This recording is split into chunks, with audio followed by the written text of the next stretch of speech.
پڑھی جا سکتی ہے. واللہ عالم بالصواب. اللہ جانتا ہے اس معاملے میں. السلام علیکم.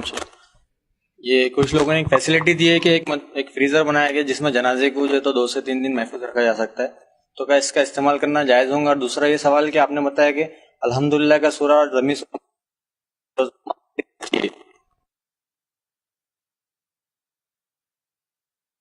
جب تک مطلب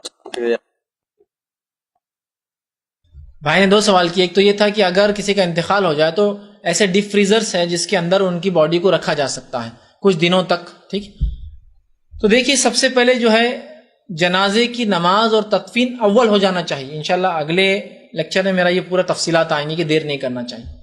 تو خام و خواب کیوں اس کو فریز میں رکھ رہے ہیں, اس کے ریزن کیا ہے آپ کے پاس؟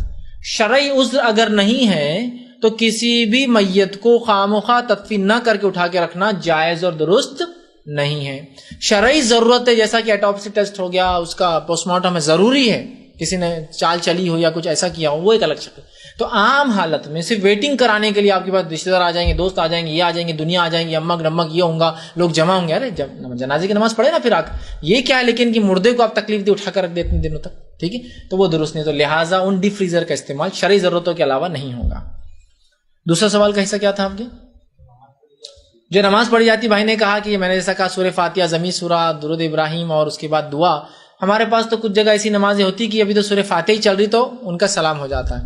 آپ اپنی سورہ فاتحہ پڑھیے, ان کا سلام ہونے دیجیے, آپ جتنا پڑھ سکتے ہیں اس میں پڑھ. جیسا کہ مثال تو آپ نے اللہ اکبر, امام نے کہا, آپ نے بھی کیا, آپ بسم اللہ الحمدللہ رب العالمین الرحمن, اس نے اللہ اکبر کہہ دیا, تو آپ کر کے پھر اللہم صلی علی محمد, پھر اس نے اللہ اکبر, ابھی تھوڑا ہی ہوا, آپ اللہم مغفر لی حینا میتنا, پھر اس نے اللہ اکبر کہہ کے سلام پڑھ دیا, آپ بھی کر دیجیے. اس لیے کہ آپ مجبور تھے, آپ امام کے تابع, اور یہاں جو آپ نہیں پڑھ پا رہے اس کا گناہ اس کو ملے گا امام کو.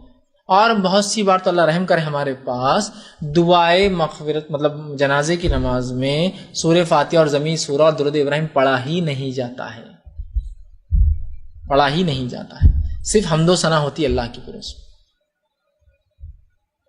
جبکہ اللہ کے رسول صلی اللہ علیہ وسلم کی حدیث عام ہے, لا صلاۃ لمن لم یقرأ بفاتحہ, اس کی نماز نہیں سورہ فاتحہ, عام ہے. چلیے بھائی وہ سورہ فاتحہ جہر پڑھنا, خاموش پڑھنا, وہ ہم بحث میں جا ہی نہیں رہے نا, حدیث کے سیدھے الفاظ. اور صلاۃ الجنائز ہی ہے نا, کیا دعا الجنائز ہے جنازے کی نماز, حالانکہ وہ ہے دعا, لیکن بولا کیا جاتا ہے اس کو, جنازے کی نماز, جنازے کی دعا تھوڑی کہا جاتا. تو نماز ہے تو پھر ہے یہ, اور آپ سے ثابت ہے عبداللہ ابن عباس کا قول, اور آپ کا عمل اس پہ گواہ ہے کہ آپ نے ایسا پڑھتے تھے, اور یہ حق ہے. آپ نے کہا سورہ فاتحہ پڑھتے, زمین سورہ اور جہر میں پڑھا آپ نے تاکہ لوگ سن لیں, ایسا ہوتی ہے نماز. بہرحال ایسے ہی پڑھنا چاہیے. تو جو آپ جتنے جلدی ہو سکتے کیجیے, اور آگے بڑھتے جائیے, جو نہیں ہوگا وہ چھوڑ دیجیے, وہ امام کا مسئلہ ہے, آپ اس میں انشاءاللہ گرفت میں نہیں آئیں گے.